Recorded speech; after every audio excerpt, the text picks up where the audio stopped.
27 جنوری 2011 کی شام لاہور کے پرانی انارکلی کے تھانے میں ایک انوکھا منظر تھا، جہاں دو نوجوانوں کے قتل کے الزام میں ایک غیر ملکی شخص سے تفتیش جاری تھی۔ یہ غیر ملکی شخص امریکی کنٹریکٹر ریمنڈ ڈیوس تھا، جس نے اسی شام کو دو افراد کو گولیاں مار کر قتل کر دیا تھا۔ کسی کو معلوم نہیں تھا کہ آنے والے چند دنوں میں دن دہاڑے دوہرے قتل کا یہ واقعہ پاکستان اور امریکہ کے درمیان سفارتی بحران کا باعث بننے والا تھا۔ آج بی بی سی نیوز میں کہانی ریمنڈ ڈیوس کے لیے کن لوگوں نے کوشش کی، اس کو سزا سنانے کے عین پہلے عام عدالت کو شرعی عدالت میں بدل دیا گیا اور متاثرین کو رقم کے بدلے معافی دینا پڑی۔ امریکی شہری ریمنڈ ڈیوس سے جب تھانے میں تفتیش کے دوران پوچھا گیا کہ وہ امریکی سفارت خانے کے لیے کام کرتے ہیں تو انہیں اس بات کا بخوبی علم تھا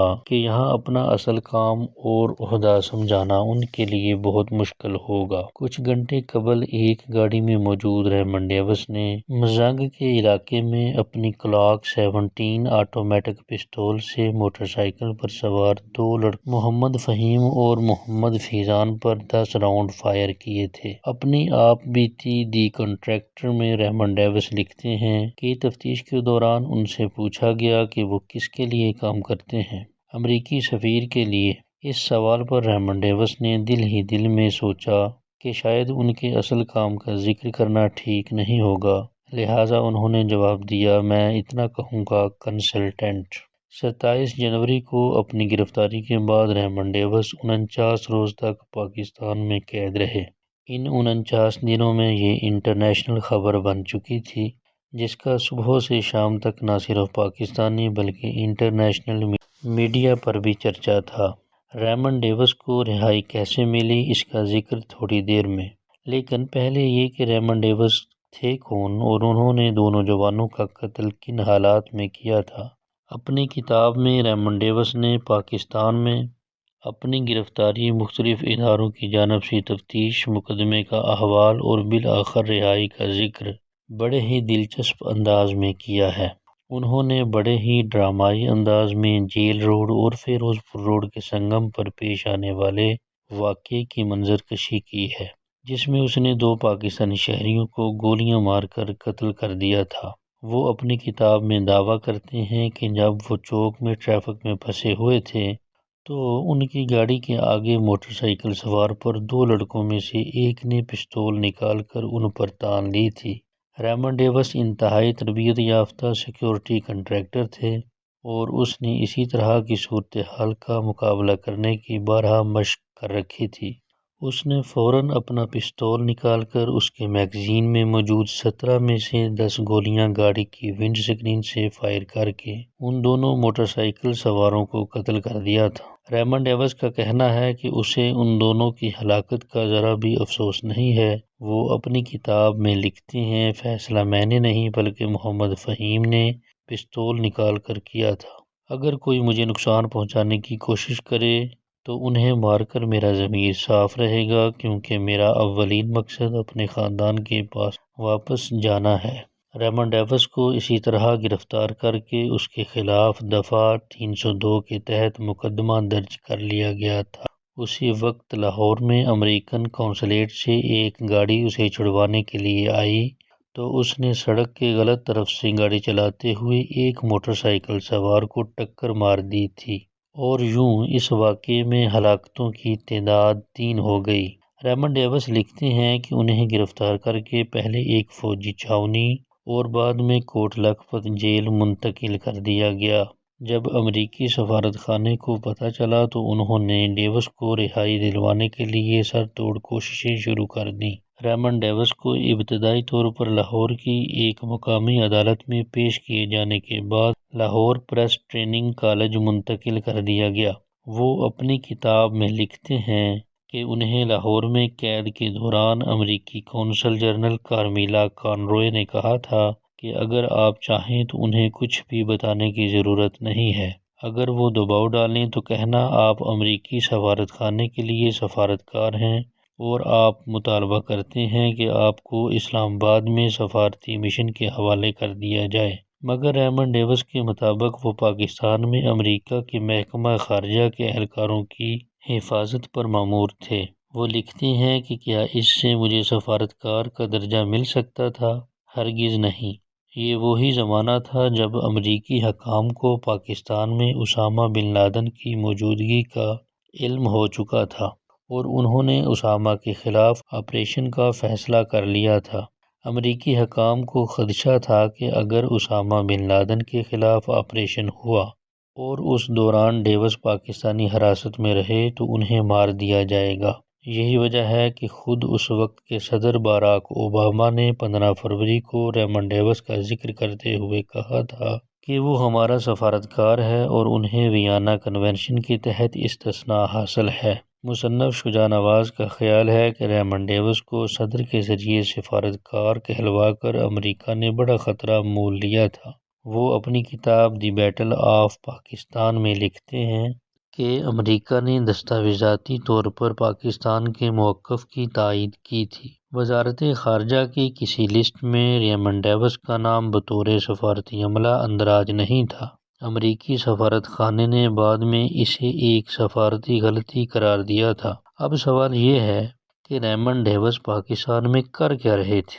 شجاع نواز اپنی کتاب میں لکھتے ہیں کہ ریمنڈ ڈیوس نے امریکی ریاست جارجیا میں امریکہ کی ایلیٹ اسپیشل فورسز میں شمولیت کے لیے ٹریننگ کی تھی، مگر پھیپھڑوں میں خرابی اور معذوری کے باعث عارضی طور پر ریٹائر کر دیا گیا تھا، جس کے بعد اس نے وہ ملازمت چھوڑ دی اور سیکیورٹی کنٹریکٹر کی دنیا میں قدم رکھا۔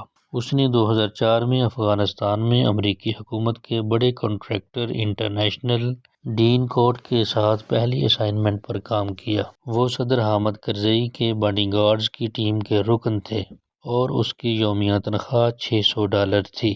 اس کے بعد وہ پاکستان میں بطور سیکیورٹی کنٹریکٹر آئے اور پہلے پشاور اور اس کے بعد اسلام آباد میں امریکی سفارت خانے کے لیے کام کیا۔ وہ لاہور میں امریکی قونصلیٹ کے ساتھ 2009 سے 2011 تک وابستہ رہے۔ شجاع نواز نے اپنی کتاب میں دعویٰ کیا ہے کہ ISI کے سربراہ شجاع پاشا نے نجی طور پر CIA کے ڈائریکٹر لیون پیناڈا سے تصدیق کرنے کو کہا تھا کہ آیا ریمنڈ ڈیوس ایک جاسوس ہیں، تاہم لیون پیناڈا نے تصدیق نہیں کی، جس کے بعد یہ معاملہ عدالت تک پہنچا۔ ریمنڈ ڈیوس نے اپنی کتاب میں لکھا ہے کہ ان کے پاس موجود پستول، کلاک 17، کیمرہ، GPS، فون اور میٹرولا 2 وے کا ریڈیو سبھی ان کی جگہ پہلے کام کرنے والے کنٹریکٹر کے استعمال میں رہے تھے۔ ریمنڈ ڈیوس کا کہنا ہے کہ وہ براہ راست امریکی حکومت کے ساتھ کام کرتے تھے اور ان سے سیکیورٹی خدمات کے ٹھیکے حاصل کرتے تھے۔ وہ لکھتے ہیں کہ وہ نہیں چاہتے تھے کہ ماضی میں ان کی اسپیشل فورس سے وابستگی کے بارے میں پاکستانی کو علم ہو، کیونکہ اسے خدشہ تھا کہ اسے کسی جاسوس کے طور پر پیش کیا جا رہا تھا۔ 2017 کے دوران نیو یارک ٹائمز کو دیے گئے ایک انٹرویو میں ریمنڈ ڈیوس نے CIA کے ساتھ کام کرنے کے متعلق کہا تھا کہ ان کا کام سفارت خانے میں ہر کسی کو ضرورت کے تحت تحفظ فراہم کرنا تھا۔ اب بات مقدمے کے آخری دن کی، جس کو خود ریمنڈ ڈیوس نے ایک ڈرامائی دن کہا تھا۔ جس دن لاہور کی کوٹ لکھپت جیل میں قائم کردہ خصوصی سیشن کورٹ میں ریمنڈ ڈیوس پر قتل کی فرد جرم عائد ہونا تھی، ڈیوس لکھتے ہیں کہ اسے اس رات نیند نہیں آئی تھی۔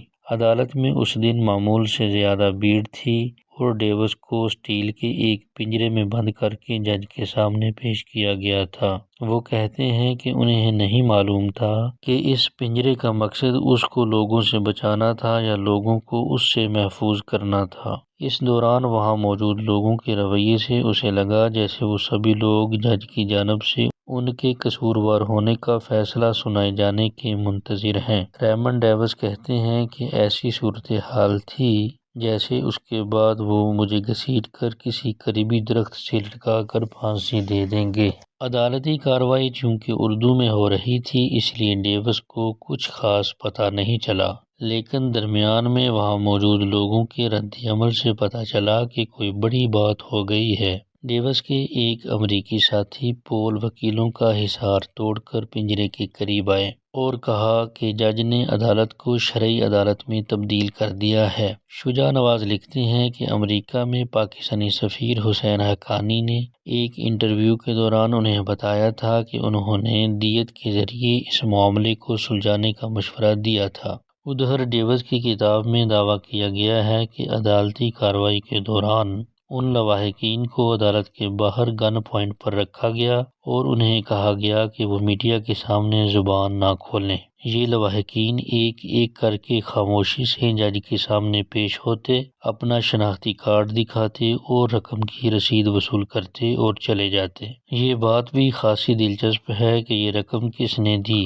اس وقت کے امریکی وزیر خارجہ ہیلری کلنٹن نے اس بات سے صاف انکار کیا تھا کہ یہ خون بہا امریکہ نے ادا کیا ہے۔ جو ہی یہ کارروائی مکمل ہوئی، ریمنڈ ڈیوس کو ایک عقبی دروازے سے نکال کر سیدھا لاہور کے ہوائی اڈے پر پہنچایا گیا۔ یہاں ایک سیسنا طیارہ رن وے پر ڈیوس کا انتظار کر رہا تھا۔